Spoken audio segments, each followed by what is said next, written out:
The Brock Lawley Show. The news.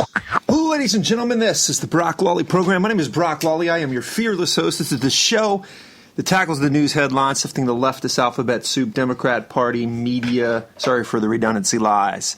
Just out of your view, like the chaff that it is, from the golden wheat of truth. Serve that golden wheat of truth up for your ADD reality television show, Minds on a Silver Platter of rhetorical deliciousness. And that is the show in a nutshell. Let's jump into the story, shall we? Krauthammer has an amazing piece. We just made Iran the dominant power in the Arab Middle East. Something else Obama can hang his decrepit legacy hat on. Ladies and gentlemen, conceptualize this. So the Middle East is a powder keg. Anybody who says differently isn't paying attention. And selling you a snake oil salesman bag of secularist lies.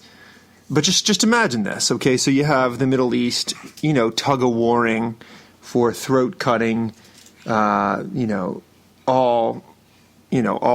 power to Mohammed, just over there with a stalemate checkers game or something. And Obama drops $155 billion on the whole thing. Can swing some favor. And let me just add to this cream puff of devastation that Iran, the biggest, largest perpetrator of terror, specifically against the United States in the world. Now, I know some teleprompter speakers say otherwise, but that just sounds like an insane asylum plan, which can be a nice way of putting a bow on the Obama foreign policy. Just absolutely amazing in its ineptitude and devastation by way of its consequences. Might seem like simple tomfoolery in this part of the world, but over there it means lives. It's absolutely crazy. Krauthammer with a devastating, albeit enlightening piece for the rabble, if you happen to read it, Washington Post. The Wall Street Journal dropping the F-bomb by way of fact bomb on Hillary Clinton's head. This piece, says she's going to be indicted. That's the basic premise of this one. A list of her infractions and fork-tonguedness. Devastating as you read through the list. Just pointing out the obvious, right? Hillary's explanations look increasingly contrived as evidence of malfeasance mounts day by day by day, heck, month by month by month. And I love this. They have their little drones out there spouting off, this is a Republican, a shady, disgraceful attempt of Republican politics. Ladies and gentlemen, let me just remind you, this is just a hard fact as the sun rising each day. The justice appointees indicting her, Barack Obama's appointee, right?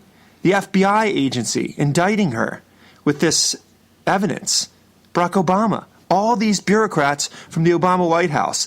So how in the world you get out there and you spin Republican politicking on this? I guess they just do it because they know 40% of Hillary drones are going to suck it up. But hear me say this. Do your own research. This is all coming from a Democrat regime.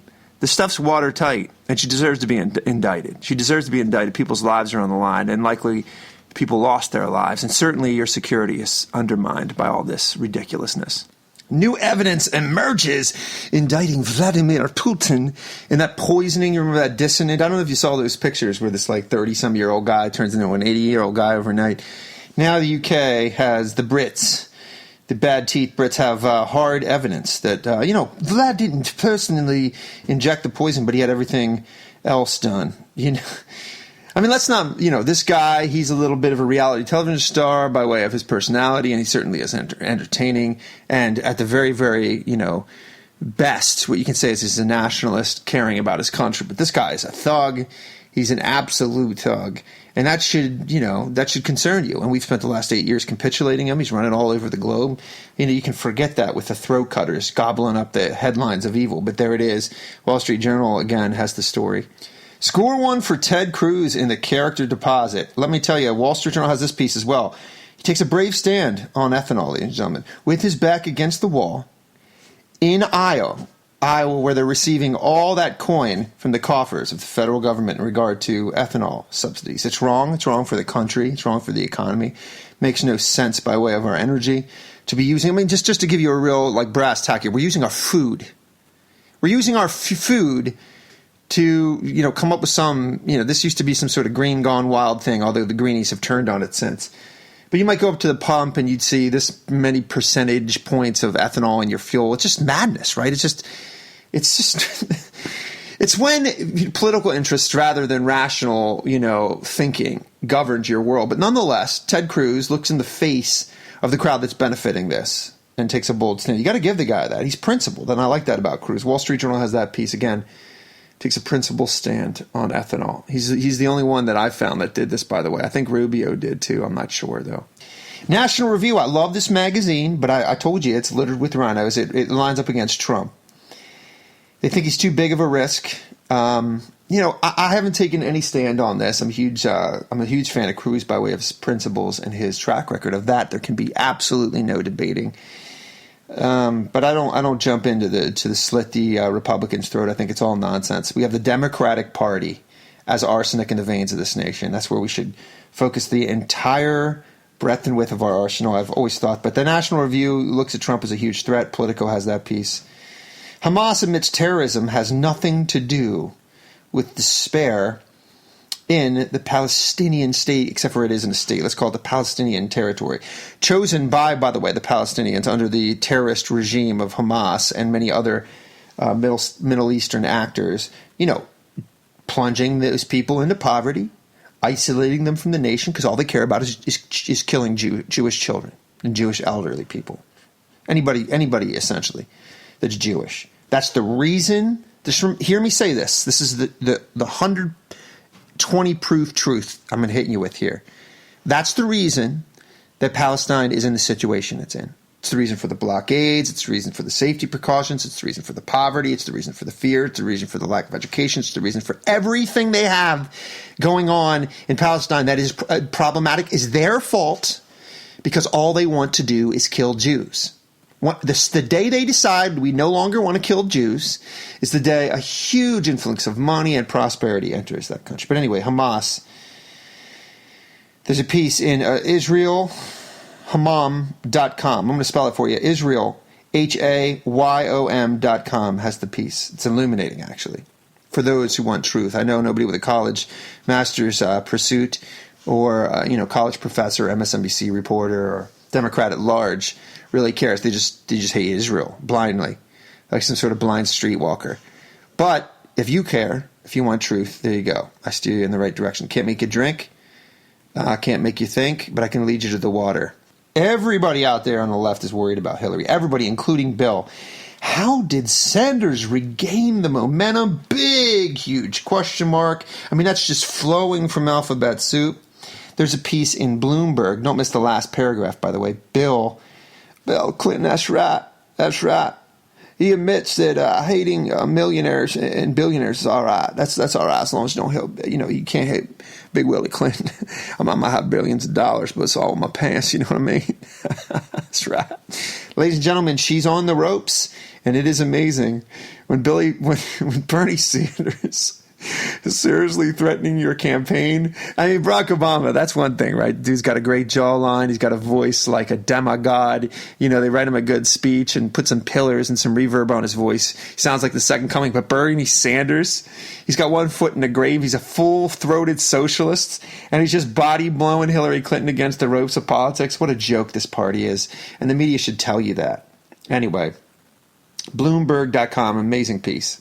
Here's a follow-up. No enthusiasm. An Iowa door-to-door Hillary campaign worker doesn't feel any love from the citizens of Iowa towards Hillary Clinton. I'm just a grandma, and that's all I am. I'm just a grandma looking for your vote. Anyway, no enthusiasm. The enthusiasm gap. Even the New York Times worried about that. This is hilarious, I thought. This is The Atlantic. The Atlantic basically is a Marxist rag. Those Marxist, weird brown bag grocery store rags. Somebody scribbles some incoherent nonsense on the brown bag that they got from the grocery store and just publishes it in like one of these Upper East Side hipster. Now that's full-blown normal Democratic speak, but The Atlantic has this piece. Bernie isn't radical enough because he doesn't support reparations. No, this is true. This is actually in The Atlantic, a mainstream Democratic think tank. This is what preoccupies most celebrated black thinkers of the day. winners of every nonfiction award, Genius Prize winners, every kind of leftist medal on the chest. This is what they want. They want reparations, ladies and gentlemen. I'll tell you, I mean, just when you think there isn't any more water or moisture to squeeze from the race baiting, the Democrats, they find it, man. They find it. When the well goes dry, they dig a couple 100 feet more into that sewage of separating one American from another based on the melanin in their skin. It's just repulsive. It's repulsive. It really is like a college dorm room pile of vomit. It's repulsive, but it's what they do. And if you want to read about it, theatlantic.com has plenty for you. And by the way, you might look around at the world and see some concerns, some things that trouble you. I don't know. I mean, I can't really put my finger on exactly what troubles you, but there's plenty out there to be worried about. But don't worry about it because the left, Burbank on the left, this is the LA Times, he wants to ban e-cigarettes in public places because absolute vapor is too dangerous. It's too dangerous. This, ladies and gentlemen, the reason I bring these stories, because I actually find them to be preposterous. But the reason I bring them to you is because this is what they write about, what they concern themselves with, banning things from other people, controlling other people, e-cigarettes. So they said you can't smoke a real cigarette. So what did the industry do? It found a way to comply with their idiocy. But they were angry because that wasn't the point. They wanted to control behavior.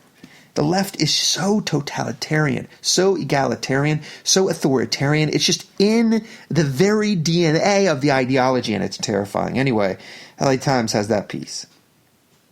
An idealistic German young woman, delusioned after working with migrants, she's shocked that the culture would assault women on the streets of Cologne and Germany at large.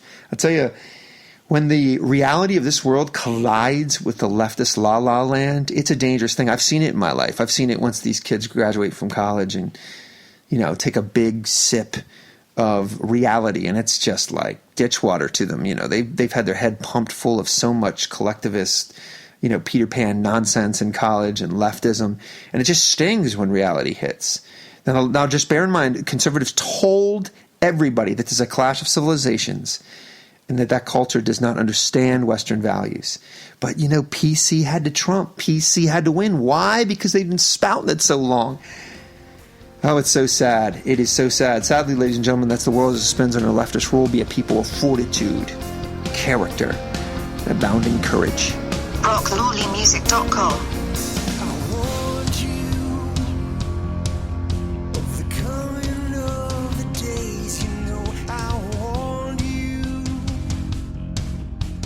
Trickled down your spine just like some bad news. Yeah, I warned you